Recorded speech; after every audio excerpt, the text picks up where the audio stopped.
Okay, a very big welcome from Denby Dale Amateur Radio Club to all those people who have joined us tonight on Zoom and on YouTube, club members and friends of the club. Lovely to see you. And a very big welcome to Al K7AR, who's going to talk to us about something that at one stage was dividing amateur radio. I think when FT8 first appeared, lots of people went, "No, I'm not touching this digital rubbish." And haven't gone near it. And there are still lots of people who quite understandably don't like and aren't going to use FT8. But then there are lots of people that don't like and don't use CW. And I spend 90% of my time on CW. So it's horses for courses. It's such a wide hobby and we all enjoy so many different things. But Al, I saw your article in QST just after I think you had returned from a DXpedition that you yourself took, and I'll let you talk about that. But you were talking about how to use the FT8 features, particularly Fox and Hound, for chasing DX. And I know we've got a number of club members that are very active on FT8. They're also active, I know. I don't think we've got any club members who only use FT8. I think we've got club members who are active on other modes, on sideband and CW, and of course on FM at VHF and so on. But we've got quite a few people using it and enjoying the DX that they're working on FT8. So, well, I thought it would be a great idea to invite you to come and talk to us. So without any more, I'm going to hand the microphone over to you and let you take it away. Thank you, Nick, and good evening, everyone.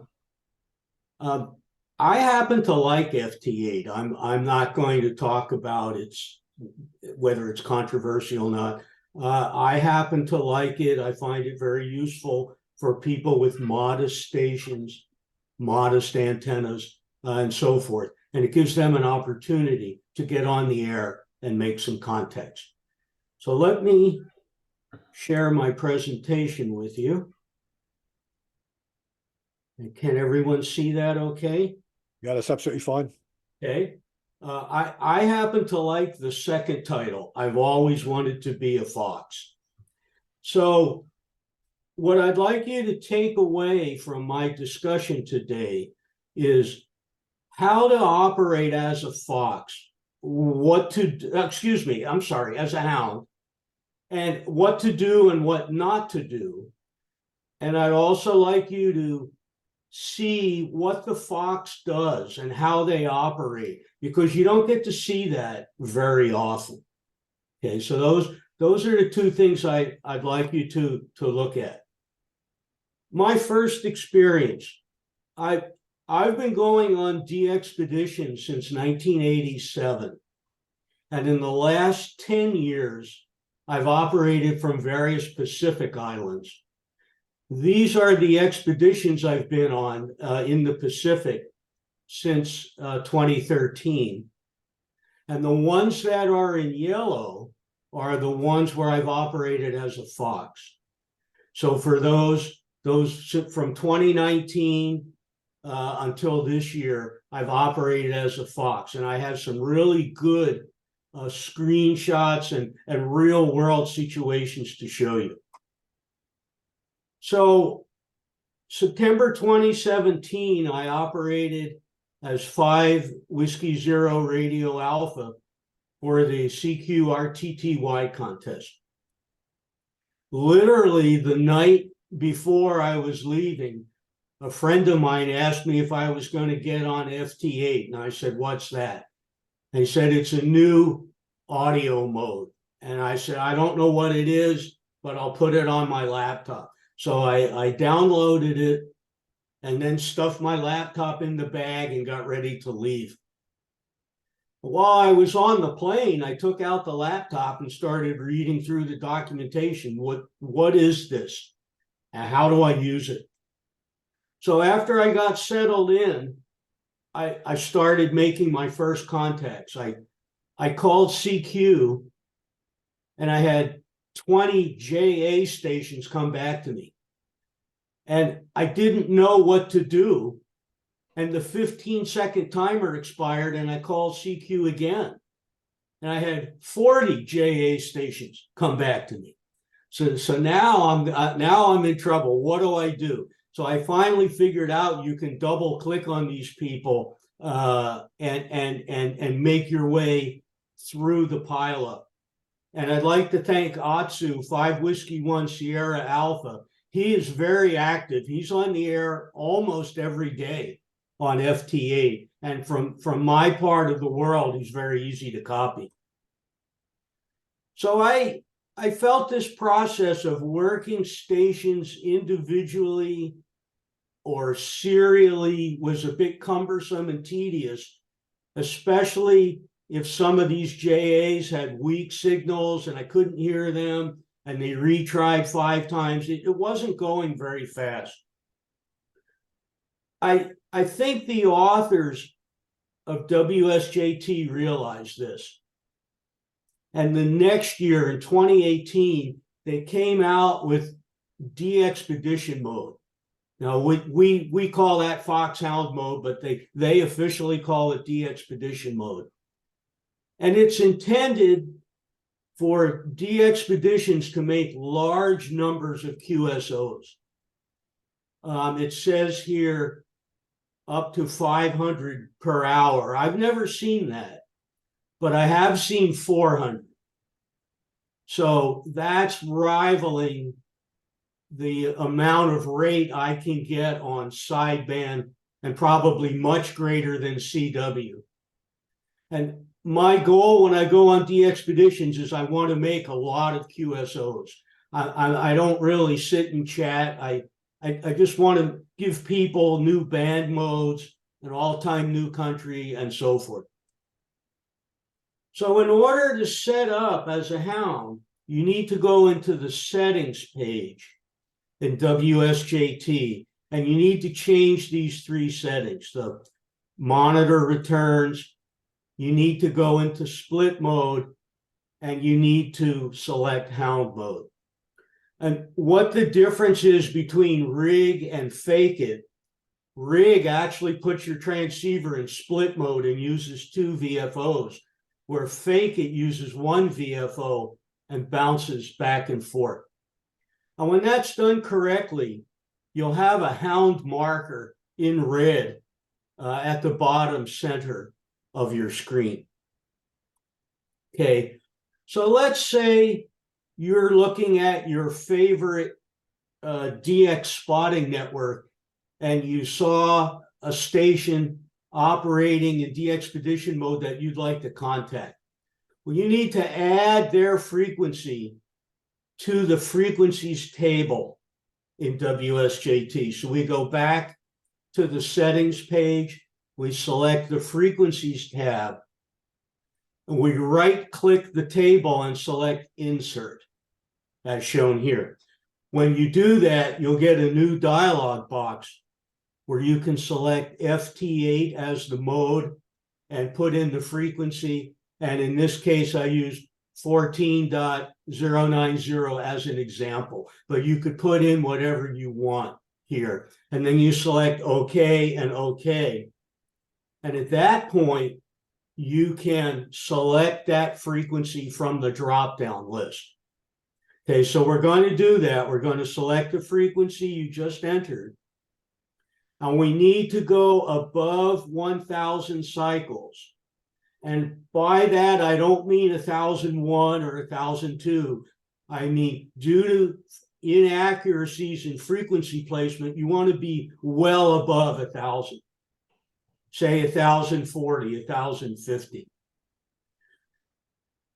In my first expeditions as a Fox, people were not doing this. They were calling me at 600, 700, 800 cycles and making it difficult to see those people who were calling me. As a result, the newest versions of WSJT won't display hounds calling below 1,000. So as a Fox, I won't even know you're there. I won't see you at all. So it's very important. You want to be well above 1,000. And just as a side note, that odd even cycle is locked. You can't the Fox will always transmit at a certain cycle, and it can't be changed.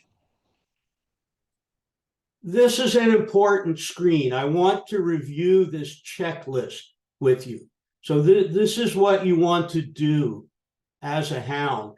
And probably the most important thing is, can you hear the Fox? You can go through all this setup, but if you can't hear him, there's no reason to call. Okay, so we've properly enabled hound mode. We're on the right frequency. We've entered the Fox's call sign and clicked the Generate Standard Messages button. We've set our frequency well above 1,000, and we've selected this TX1 field.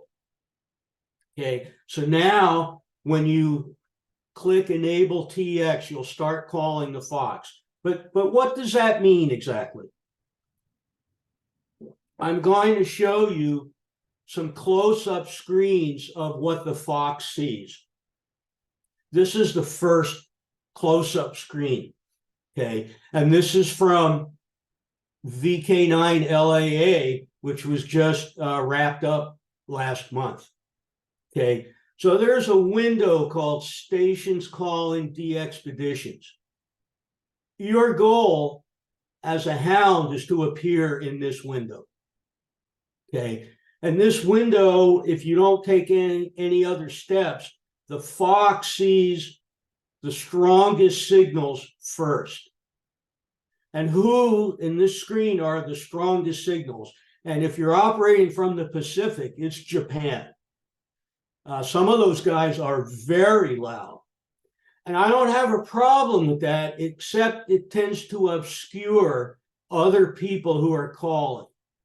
So in this example, I've sorted this list by distance. And here I can see some North America stations. So I bounce back and forth. I can sort this by distance, alphabetically by call sign, by grid square, by signal strength, okay? And I bounce back and forth just in an attempt not to leave people out, just because they're hidden by other people. So here I'm sorted by distance. This is another screen that the Fox sees, the Q screen, okay? So what happens is, in the previous screen, as a Fox, I will double click one of those call signs, okay? And that station will get moved to the bottom of the queue, okay? And will sit there while other stations above him in the queue are having a contact, okay? So the station's going to bubble up through the queue. So when these in-progress stations are finished, new stations can be added to the bottom of the queue, and other stations will move up, okay? Here on the right side of this screen is where I can select distance, signal strength, grid square, and so forth. End list determines how many stations do I see in the station's calling window. Max DB is a way to not view super strong stations. If I wanted to, I could set this to only see weaker stations, although I've never done that. N slots is the number of streams I'm transmitting. They don't call them streams, they call them slots. The CQ field allows me to set directive CQs, which I've only done once or twice. So I could say CQNA or CQEU, and I will only see EU as a Fox. If anyone outside his EU is calling, I won't see them at all. Okay, and so when the station at the top of the queue is selected, he moves to the in progress field, okay? And here I happen to be having a contact with the CEO of the ARRL, who sent me a very nice email that he was really excited to work me with a very modest station. Okay, so the stations in the queue are waiting for the stations in progress to complete their contact. Okay, now they added a new feature just for my friends and buddies. I can Alt double click a station in the queue and it moves them right up to the top, number one. So if I see one of my buddies come by, he gets moved right to the top of the list, for which I've been thanked for that a lot. This is a screenshot of my entire laptop screen, including everything that I just showed you: the stations calling, the queue, the in progress. There's a Fox marker at the bottom center. Okay, so this is what the Fox sees. Okay, and then we have the red and yellow receive and transmit text.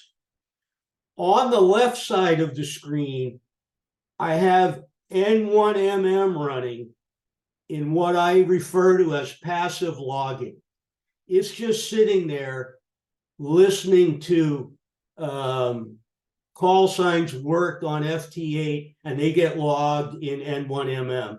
And then I can upload that to Club Log once or twice a day. Okay, so let's look a little closer. What happens when a hound moves from the queue to in progress? This is the most important part of my presentation. I don't want anybody falling asleep, okay? You have 5 opportunities to have a contact. The first 3 of those are active. The Fox will send you a report and wants a reply report back. Okay, so the first 3 of these 5 opportunities are active. If a reply report is received, the Fox will send the hound an RR73 and log the contact, right? If no reply is received, the Fox will contact the next station as shown in the queue. So what does that mean? Okay, does that mean you're dead at that point? No. Even though the Fox is contacting the next station in the queue, he's listening for 2 more cycles for the first hound's reply. So he's not actively calling, but he's passively listening. This is referred to as a grace period. So you have 3 active cycles and 2 passive cycles to have a successful contact. But what happens if every one of those fails? Are you going to pound your fist on the table and start yelling? No. Okay. If that fails, then the Fox is done with that attempt. Will not listen, will not call. The hound has forfeited that QSO. So what do you do in this case? This is the important part. You reset everything. You go back to the checklist I talked about. You set your TX frequency above 1,000, and you call again for a second attempt. This is what people are not doing, and I'm going to talk about that in the next slide. Okay, so you want to reappear in that station's calling window, and you want to go back through this process again, and hopefully you'll get through the second time. Okay, what should the hound not do in capital letters in this case? Don't keep sending a signal report over and over again. The attempt for this contact has failed, and the Fox will not reply, and I'll show you an example of that. Okay, has failed. You have to reset. Remember, the hound is going to move your frequency down. So in order to call the hound again, you have to reset and go back above 1,000 cycles. Okay. I've seen people call me for over an hour, and I'm sure all that does is frustrate them, but they don't understand the concepts on the last 2 or 3 slides. Okay. You have to reset, go back to the beginning. On my trip last month to Lord Howe Island, I must have seen 50 people doing this. What can I say? Example of what not to do. Before I get to that, I want to talk a little more detail about some of these items. Look at the station's calling window, which is sorted by distance. And the guy on the top is an Echo Alpha 8 at 19,500 kilometers. Wow, that's on the other side of the earth from Lord Howe Island. So this is why I like to sort by distance. Who's calling me? Okay, we have a bunch of guys in North America. I also want to talk about this age column, which I got wrong in my QST article. And I heard from Joe Taylor himself about why it was wrong. Okay, the age column is an indicator of how fresh or how stale each call sign is. The number indicates how many cycles has it been since the Fox last decoded this station. So an age value of 4 or 3 indicates the Fox has not copied that station in a while. And if I move him to the queue, he may not respond at all. Whereas an age value of 0 or 1 indicates this station is actively calling me and I just decoded him. The other thing I want to point out here is this in progress window. You see this number 5. You can't see this, but what it says here is RX. It's a little bit chopped off, but this RX means I'm in the grace period for this Kilo Mike 4 station, and I've listened for him 5 times, and so far he has not replied. Okay, let's look at this red and yellow section in greater detail. I want to look at this line by line. This is really how the Fox operates. I received a report from a JA7 and I sent him an RR73. I then sent a report to a JH1, no reply. Second report, no reply. Third report, no reply. So there are your 3 active attempts to contact this station with no reply. So I contact the next station in the queue, N9RC. First report, no reply. Second report, no reply. Third attempt, no reply. So I contact the next station in the queue, K4UWC, where I get an immediate reply on the first attempt. So I send him an RR73. And I call Kilo Mike 4. But instead of getting a reply from him, I get a reply from N9RC, who's 5 or 6 contacts up. He is ignored. Okay, this is what I mean when I say don't keep sending the report over and over again. N9RC is ignored because he is calling outside of the grace period. And I'm going to show you an example of someone that's inside the grace period. Now, I don't know what happened after this. I don't know if he kept calling, but N9RC was ignored because his first 3 attempts failed, and then he replied outside of the grace period. Meanwhile, I've sent 3 attempts to Kilo Mike 4 with no reply, so I contact the next station in the queue, Victor Echo 2. You see how this works? This is what the Fox does. Here's an example of the grace period. November Echo 7 Delta is a good friend of mine. He lives in Salem, Oregon. He sent me, excuse me, I sent him a report with no reply.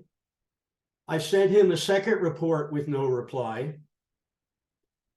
AI9Q is a station that's calling out of sequence, sending his report over and over again, and is ignored. I send NE7D a third report with no reply, so I contact the next station in the queue, W3BNN. AI9Q sends me a report which I ignore, but then NE7D replies within this grace period. So I do acknowledge him. I send him an RR73, and I contact W3BNN for a second attempt where I do get an answer back from him. So this is an example of how this 2-cycle grace period works. Okay. Bandwidth and QSO rates. Regular FT8 allows 1 QSO per minute or 60 per hour. That's fine if you're just casually making contacts. But as a DXpedition, I'd like to do better than that. One stream will allow me to have, as a Fox, allows me to have up to 120 QSOs per hour. 2 streams allows up to 240 QSOs per hour. And I'll show you examples of both of those. I tried to get examples of 3 and 4 streams, but people kept retrying. The more streams I use, the less power I run as a Fox. And I noticed that because people start retrying out. I have seen the meter go up over 400 QSOs per hour. Anytime retries occur, these rates go down. So let's look at one stream. Here we have N slots set to 1. So in the upper right, I sent W5ZJ a report. I get an answer back. I send a Victor Echo 6 a report. I get an answer back. Victor Kilo 7, I get an answer back. Victor Alpha 3, I get an answer back. Every time, 1 transmission, 1 reply, 1 transmission, 1 reply. This is a good example of how Fox mode works for one stream. And notice I'm sending an RR73 twice per minute, once on the zeros and once on the 30 seconds. So there's your 120 Qs per hour. Okay. Here's 2 streams, and it looks the same. I send 2 reports, I get back 2 replies. I send 2 reports, I get back 2 replies. And it has that striping effect, only now each stripe is 2 lines wide. Now I'm sending 4 RR73s per minute, 2 on the zeros, 2 on the 30s. So this rate would give me 240 QSOs per hour. This screen also has a software bug in it. You see how the station's calling window has a small font that's all scrunched up on the left side? That's a bug. I've reported that to the developers. They have no idea what causes it. In any case, it's a bug. Let's look at this multiple stream stuff a little bit closer. Each stream is 50 cycles wide. Okay. In this case, my first stream is at 600 cycles. It's 50 cycles wide. There's a 10-cycle gap. So the second stream goes from 660 to 710. If there was a third stream, it would start at 720. And the first group of red are hounds that were moved down. So the Fox will move the hound down to his the frequencies that his streams are on. And you can see that here. I'm not sure why these last 2 lines were not moved. It's possible these stations were not calling in hound mode. I'm not sure. But this is how the streams work. And here's a station with 4 streams. It's a little bit noisy looking, and you can see the gap between them. Also, the Fox only will transmit with the number of streams needed at that time. And here there's 4, then 2, 3, 4, 4, and you can see the difference. So what are your responsibilities as a hound? Okay, you've properly enabled hound mode as previously discussed. You verified you can hear the fox. You followed the checklist. This is the important one. You understand how to initiate a second QSO. The first one failed. And above all, have patience. I've had times calling from home where I stopped calling, and 2 or 3 minutes later, my transmitter comes on all by itself, because apparently I'm in the queue and I just bubbled up to the top. Okay. What are my responsibilities as a Fox? Well, I want to properly enable Fox mode, obviously. This is something that I find annoying. Don't call CQ on standard frequencies. All it does is create QRM and congestion. And it's completely disruptive to whatever traffic is on 14074. So I will never do this. I always call on 14090 or 7070, something like that. So I want to move stations from that station's calling window into the queue. I want to keep that queue full so I can maximize my QSO rate. And I want to manage streams. If I've got a lot of people calling, I'm going to use more streams. But that, as I said, your power output goes down each time you do that. And I'll start noticing that people can't hear me anymore. So maybe it's not a good idea to use that many streams. Equitably work areas of the world that are calling. Well, that's an interesting comment. One of my favorite bands is 30 meters. When I get on 30 meters in the Pacific, at my sunrise or sunset, I can hear most of the world. I can hear multiple continents all over the place.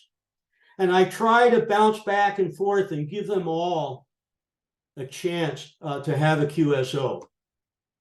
So here we are. This is my friend Bob, W7YAQ, who I travel with. Here's our very modest shack at VK9LAA.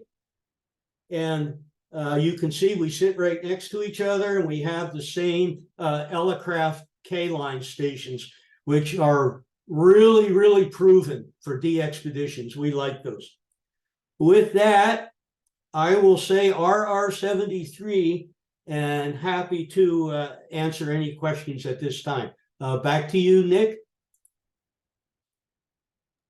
Yeah, brilliant, Al. Thank you very much. That was a very, very well put together presentation, I thought, and I'm sure people found that interesting. So I'm going to open up to everyone in the room. Who wants to go first, and got any questions for Al? Yeah, I've got Jeff, ON8NT. Okay, very good day, Al. Interesting. I was not sleeping at all. I don't have the need to sleep. It was so fascinating. I'm using FT8 for a long time, and you really give some very, very good clues about how to do that in a proper way. Some questions. You have these other programs like JTX and others. Could they do that? I'm not using that, but anyway, just as an interest, could they do this Fox and Hound thing? Well, WSJT is open source software. Yeah. What that means is other people, other software developers can get the source code and change it. Okay, so that's what you have with MSHV. And right. I personally think all it does is cause confusion. I think people don't know whether they should be in hound mode or not be in hound mode, or do I need to be above 1,000 or below? Does it matter? I think all it does is cause confusion. In any case, whenever I work in MSHD station, I always go in hound mode, and I always call above 1,000. So in some ways, that's good that this software is available for anyone to change it. In other ways, it can create some confusion about how do I operate? What do I do? Does that help at all? Yeah. And another question, if I would be totally knowing nothing about this and I try to work you, what would happen? That would not work probably. I think I have workstations which were in Fox mode and I was not in hound mode, but nevertheless, I worked it. Here's what I think happens, and that may be in that slide that I showed you. Yeah. As long as you're calling above 1,000 cycles, the Fox may still reply to you. Only your frequency won't get moved down to 600 or 700. You'll stay wherever you're transmitting. And I think that will work, but I'm not 100% sure. And the last question is, would it be possible to get your presentation? Because you have really a very clear point-to-point how to do things there. That would be very helpful, if that is possible. Yes, it's just a PowerPoint file. I can send Nick a copy of it. Or make a PDF of it, whatever. But yeah, and maybe send it to Nick so that he could distribute to the members here. I would need your email address, which I'm scrambling. Yeah, Al, you've got my email address. Just send it to me, and I send can it to Nick. I can post it out to all the members. Yeah, send it to Nick. I'll do that. I'll send it to Nick. Thank you very much. Excellent presentation. I really learned a lot this evening. Thank you. Brilliant. Thank you, Jeff. Yeah, a couple of good questions in there. Thanks for those. Who else has got a question? I would like to ask a question. If you don't see me, just unmute and start going. Just scrolling between the windows. Everyone's gone very quiet now. Yeah, Gerald. Yeah, excellent presentation. Got me quite enthusiastic about trying something new like this. However, is it a good idea we could arrange some sort of system where we can have a practice on a dead band and get used to the system? Would that help, do you think? How can I put this? So picture me, I'm on a Pacific island and I've got my station set up and I want to get on the air and I don't know where I should go. Should I go on 10 meters? So one of the things I do is use FT8 as a beacon. So I'll tune to 28074 and say, am I decoding anybody? Can I hear anybody? No, the band's dead. Well, maybe I'll go down to 12 meters, 24915. Oh, okay, I'm hearing some weak JAs on 12 meters. Well, okay. How about if I go down to 15 meters? I'll go to 21074. Oh, that's wide open. I'm hearing North and South America. So using that as a beacon, I've learned that that band is not dead, and that would probably be a good area to call CQ somewhere off of 21074. Yeah, thanks for that. Okay, thank you. To answer your question, Gerald, yeah? Yeah, basically, yeah. Yeah, thank you. Okay, I've got one from Neil, M0NJH. He said, very interesting presentation, Al, thank you. As a hound, how do we know a DXpedition is running Foxhound mode versus other multi-stream modes? Well, the only clue you can look for is, do you see what appear to be multiple messages? Do you see call sign RR73, semicolon, and some other call sign and a report? If you see that, you know the station's running multi-stream at least, and possibly Fox mode. But when you see those multiple messages, that's a clear indicator that they're using MSHV or Fox mode. Okay, thank you very much for that that answer, and thank you for the question, Neil. Terry on YouTube said, "Excellent presentation. Thank you so much." So another a very pleased person with your presentation there, Al. Anyone else online here wants to put a question to Al? I've just put one of my own, Al. When you say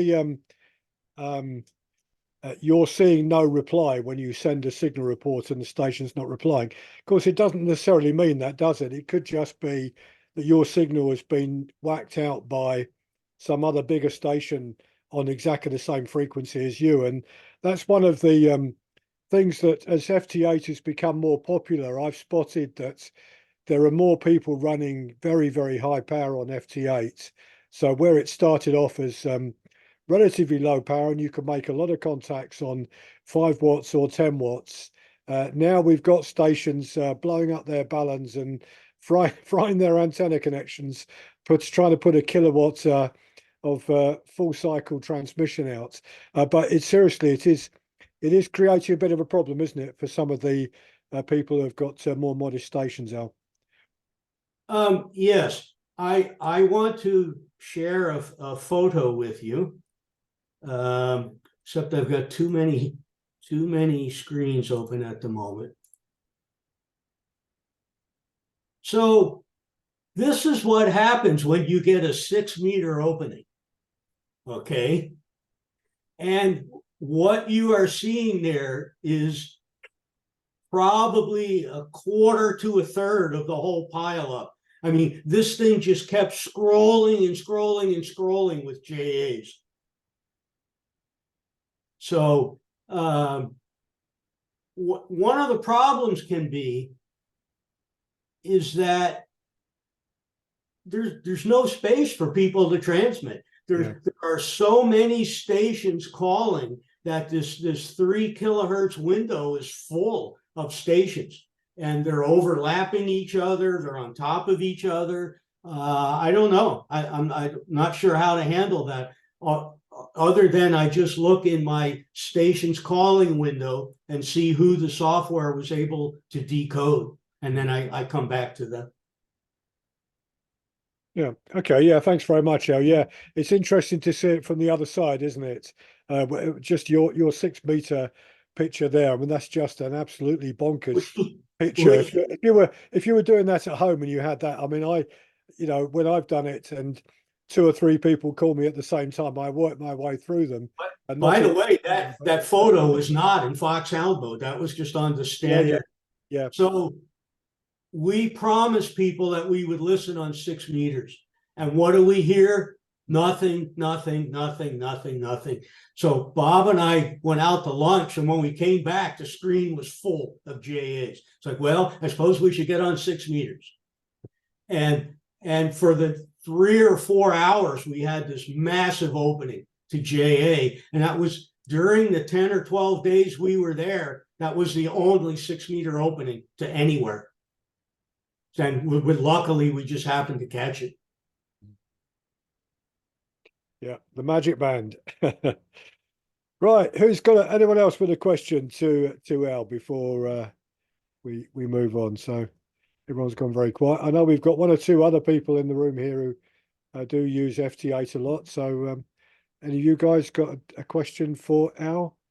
Or has Al explained it for you now to confidently go out and run the Hound mode?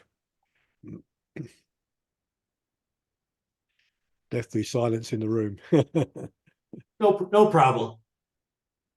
Yeah, Al, I think your presentation was so clear and so concise and so well explained. Every person can follow it and understand it, and I would just say, as someone who occasionally goes on FT8, that was very, very helpful. And it's interesting, as you said, spotting who is running in Fox Hound mode. If you're just going on as a ordinary person, I operate, as I said to you earlier, CW a lot. I use the reverse beacon network. I've now found that using FT8 is even better because there's far more stations active on FT8 than there are beacons on the RBN. And so you've got a better idea of propagation around the world. I agree. I agree. FT8 makes a good beacon. Yeah. I can leave it on the 6 meter frequency here and just mute the audio and occasionally check and see, hey, have I heard anybody? Oh, yes, I'm here in South America. Okay. So, yeah, it makes a great listener in that case. Yeah, it does. And what you notice, I think, Al, and the same, of course, is true with the reverse beacon network. But I think because there are so many more stations on FT8, what you notice is that you think Brazil is open, as it was last night, I think, on 40 meters when I had a look. But not all of Brazil's open. There are bits of it that are open, and you can see people working other stations in Brazil that you can't hear at all. So I mean, we know that propagation works like that, but I think because of the number of stations now using FT8, it probably is the best propagation beacon around at the moment, really. Yeah, agreed. So Tom, ZS1AFS, who I passed on his Christmas and New Year greetings to everyone who came in earlier, gave us a talk a few weeks ago, Al, on using the HF beacons, the old-fashioned HF beacons that scroll through the continents.